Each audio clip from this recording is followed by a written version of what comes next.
جس گھر میں کتا، تصویر اور جنبی یہ تین ہوں وہاں رحمت کا فرشتہ نہیں آتا۔ کتا ہو، کسی کو غسل کی حاجت ہو اور اس کے باوجود وہ غسل نہ کرے، جنبی، اور تیسرا جو ہے وہ تصویر، جہاں یہ ہوں میرے حضور نے فرمایا وہاں رحمت کا فرشتہ نہیں آتا۔ تو بعض گھروں کے اندر قد آدم کے برابر تصویریں لگی ہوئی ہوتی ہیں تو ظاہر رحمت کا فرشتہ تو وہاں نہیں آئے گا۔ اور پھر یہ تصویر کسی تقدس مآب ہستی کی ہی کیوں نہ ہو تو پھر بھی اس سے گریز کرنے کا کہا گیا ہے۔ اور آج ہمارے گھروں کے اندر سکرین کے اوپر جو تصویریں چل رہی ہوتی ہیں اور جو مختلف چینلز کے اوپر چل رہا ہوتا ہے تو پھر ہم کہتے ہیں کہ پتہ نہیں برکت کہاں اڑ گئی، میاں رحمت کے فرشتے تمہارے گھر میں کبھی آئے نہیں تو پھر برکت کہاں سے آئی؟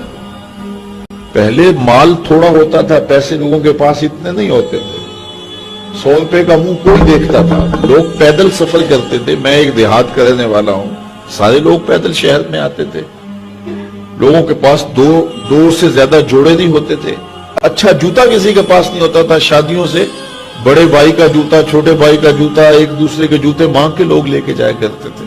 سکول کے بچوں کے پاس بہت ساری مائیں تو کچھ کھانے کے لیے دے دیتی تھی کہ یہ دوپہر کو کھا لینا، اور خرچی بھی بڑی معمولی سے ملتی تھی۔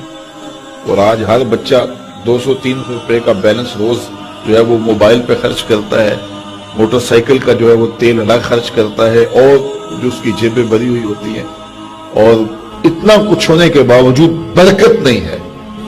برکت جو ہے وہ پیسوں سے نہیں آتی، جب رحمت کے فرشتے آتے ہیں برکتیں لے کے آتے ہیں۔ اور ہمارے گھروں کے اندر جو قدآور سکرینیں لگی ہوئی ہیں اس سے برکت اڑ گئی ہوئی ہے، اور اس پہ پھر کیا کیا دیکھا جا رہا ہے اور کیا کیا دکھایا جا رہا ہے، تو پورے ملک سے برکت اڑ گئی ہوئی ہے۔ پیسے کی فراوانی کے باوجود برکت باقی نہیں رہی۔ کثرت کچھ چیز نہیں ہے، برکت کچھ چیز ہے۔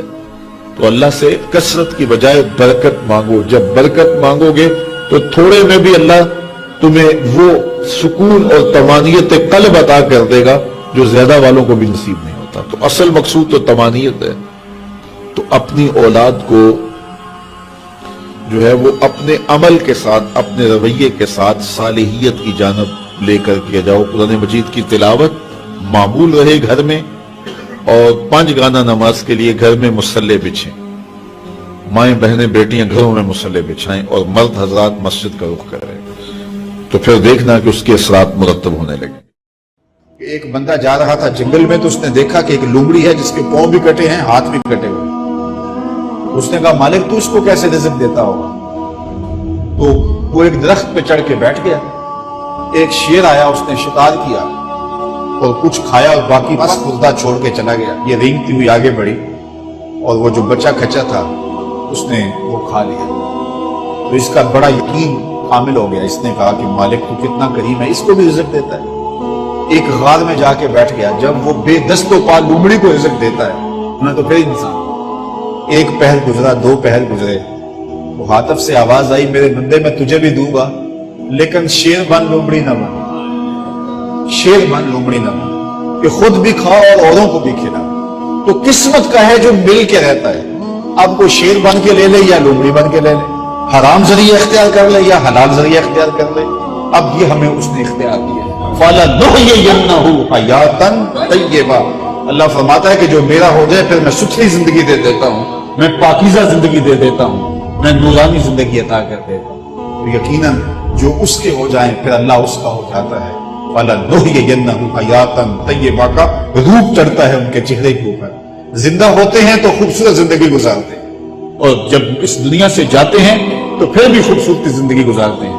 اللہ تعالی ہمیں ایسا کر دے کہ مرنے کے بعد بھی ہمارے چہرے پہ رسول اللہ کے انوار کا عکس نمایاں ہو، اور دنیا کی زندگی میں رہیں تو ہم طمانینت کی زندگی، سکھ اور چین کی زندگی گزاریں۔ صبح سے لے کر شام تک ٹینشن، مصیبت، پریشانیاں، کیا ضرورت ہے اتنا کچھ لینے کے لیے؟ درود پڑھتے جاؤ، زندگی گزارتے جاؤ، زندگی سوکھی گزارو، زندگی اوکھی نہ گزارو۔ جو اللہ نے دے دیا اس پہ راضی ہو جاؤ، بس ٹھیک ہے۔ اگر کوئی لوگ تمہیں گالیاں دیتے ہیں، برا کہتے ہیں، کوئی بات نہیں، بھلیا لوکی تینوں کافر کافر آکڑ تو آہو آہو آہو۔ کوئی تکلیفیں دیتا ہے پھر بھی پریشان نہ ہو، رزق تھوڑا ہے تب بھی پریشان نہ ہو، زیادہ ہے پھر بھی ٹینشن نہ لو۔ اللہ کا شکر ہے، اللہ نے جس حال میں رکھا ہے۔ اور سنو، میں کہتا ہوں کہ یہ ٹینشن فری حدیث ہے. حضرت علی المرتضیٰ فرماتے ہیں جو اللہ کے دیے گئے تھوڑے رزق پہ راضی ہو گیا اللہ قیامت کے دن اس کے تھوڑے عملوں پہ راضی ہو جائے. جو اللہ کے دیے تھوڑے رزق پہ راضی ہو گیا اللہ قیامت کے دن اس کے تھوڑے عملوں پہ راضی ہو گیا. تو خوش نصیب ہیں وہ لوگ جو اپنی زندگی کو اللہ کی رضا میں گزارتے ہیں اور اپنی آخرت کو بھی اس کی رضا کے سائے میں لے جاتے ہیں. اللہ تعالیٰ مجھے آپ کو اپنی رحمتوں کے سائے میں رکھے, دنیا آخرت کی بہاریں نصیب فرمائے.